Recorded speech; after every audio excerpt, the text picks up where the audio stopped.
खबर अब drama queen Rakhi Sawant से जुड़ी हुई है। यूं तो विवादों से पुराना नाता है, लेकिन एक बार फिर से विवादों में है राखी सावंत और अभी सुप्रीम कोर्ट से झटका मिल गया है राखी सावंत को। ये इस वक्त का ताजा अपडेट है, क्योंकि गिरफ्तारी का डर था और इसीलिए राखी सावंत ने सुप्रीम कोर्ट का रुख करने का फैसला किया था। और अभी का ताजा अपडेट ये मिल रहा है कि सुप्रीम कोर्ट से राखी सावंत को झटका मिला है। दरअसल राखी सावंत ने आरोप अपने एक्स हस्बैंड आदिल दुर्रानी पर बहुत से लगाए थे, जिसमें एक आरोप ये भी था कि जो निजी मोमेंट है, जो निजी पल हैं, ऐसे कई वीडियोस हैं जो कि आदिल दुर्रानी ने लीक कर दिए हैं। अब आदिल दुर्रानी ने जवाब में ये कहा है, उल्टा राखी सावंत पर आरोप लगाते हुए कि राखी सावंत ने आदिल दुर्रानी के प्राइवेट वीडियोस जो हैं वो लीक किए हैं। अब ऐसे में राखी सावंत को गिरफ्तारी का डर सता रहा था, सुप्रीम कोर्ट का रुख किया था और अभी जो ताजा अपडेट मिल रहा है, सुप्रीम कोर्ट ने राखी सावंत की याचिका को खारिज कर दिया है। ये इस वक्त का ताजा अपडेट है और सुप्रीम कोर्ट ने 4 हफ्ते के भीतर सरेंडर करने के लिए भी कहा है राखी सावंत को।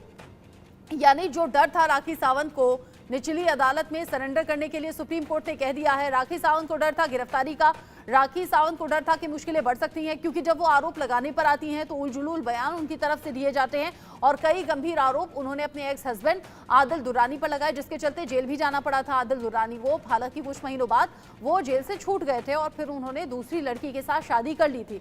सुप्रीम कोर्ट ने राखी सावंत की याचिका को खारिज कर दिया है और राखी सावंत से कहा है 4 हफ्ते में सरेंडर कीजिए। इस वक्त का सबसे बड़ा अपडेट राखी सावंत से जुड़ा हुआ है। राखी सावंत जिन्होंने सुप्रीम कोर्ट का रुख किया था, याचिका लगाई थी, लेकिन राखी सावंत को सुप्रीम कोर्ट से झटका लगा है। राखी सावंत की याचिका सुप्रीम कोर्ट ने खारिज कर दी है। सुप्रीम कोर्ट ने 4 हफ्ते में सरेंडर करने के लिए राखी सावंत को कहा है और ये कहा है सीधा हमारे पास मत आइए, निचली अदालत में जाकर आप सरेंडर कीजिए। और 4 हफ्ते का समय सिर्फ राखी सावंत को दिया गया है। यानी कि पहले आरोप लगाए, फिर आरोपों के चक्कर में खुद ही फंस गई हैं राखी सावंत, क्योंकि आदिल दुर्रानी जो एक्स हस्बैंड है वो सीधे राखी सावंत पर आरोप लगा रहे हैं और ये कह रहे हैं कि उनके जो प्राइवेट वीडियोस हैं वो राखी सावंत ने लीक कर दिए हैं, जबकि राखी सावंत ये आरोप अपने एक्स हस्बैंड आदिल दुर्रानी पर लगा रही थी। लेकिन अभी का ताजा अपडेट ये, सुप्रीम कोर्ट की तरफ से याचिका खारिज हो गई है। सुप्रीम कोर्ट से लगा है अभिनेत्री राखी सावंत को बड़ा झटका और अब निचली अदालत में 4 हफ्ते के भीतर करना पड़ेगा सरेंडर। हालांकि जिस तरीके से राखी सावंत बोलती हैं, आरोप बहुत से लगाती हैं एक्स हस्बैंड पर, सिर्फ प्राइवेट वीडियोस लीक करने के ही नहीं बल्कि उससे अलग भी कई अलग तरीके के आरोप उन्होंने लगाए थे।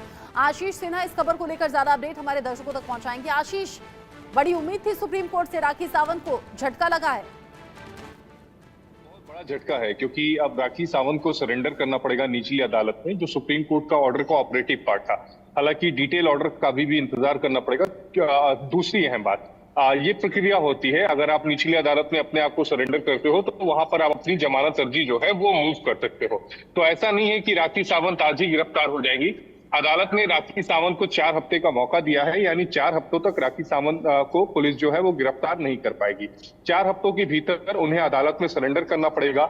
नियम यह है कि जब भी एक एक्यूज जो है वो अदालत में सरेंडर करता है तो उसके पास एक लिबर्टी रहती है कि वो अपनी जमानत अर्जी जो है वो अदालत में दाखिल कर सकता है। उसके बाद अदालत ये तय करती है कि इन्हें जमानत दी जाए या नहीं। राखी सावंत के पास कानूनी विकल्प अभी भी बचे हुए हैं। फौरी राहत, फौरी झटका मैं इसे कहूंगा, क्योंकि ये मिक्स है। सुप्रीम कोर्ट ने 4 हफ्तों की प्रोटेक्शन तो दी है, यानी आज की तारीख में राखी सावंत गिरफ्तार नहीं होंगी, लेकिन निचली अदालत में सरेंडर होने के बाद उन्हें निचली अदालत से जमानत भी लेनी पड़ेगी और सब कुछ निर्भर करेगा कि निचली अदालत में जो सुनवाई होने वाली है उसमें क्या राखी सावंत को जमानत मिलेगी या नहीं। ठीक है, नजर आप रखिएगा आशीष, क्योंकि अब 4 हफ्ते का वक्त दे दिया है निचली अदालत में सरेंडर करने के लिए। आपने कहा जमानत का ऑप्शन रहता है, अगर सरेंडर करने जाते हैं तो अपनी कानूनी तैयारियों के साथ जा सकते हैं। आगे राखी सावंत क्या ऑप्शन ऑप्ट करती हैं, क्या कोर्ट की तरफ से आगे रुख रहता है, नजर आप रखिएगा। अभी के लिए बहुत शुक्रिया आपका आशीष, इस जानकारी को हमारे दर्शकों तक पहुंचाने के लिए।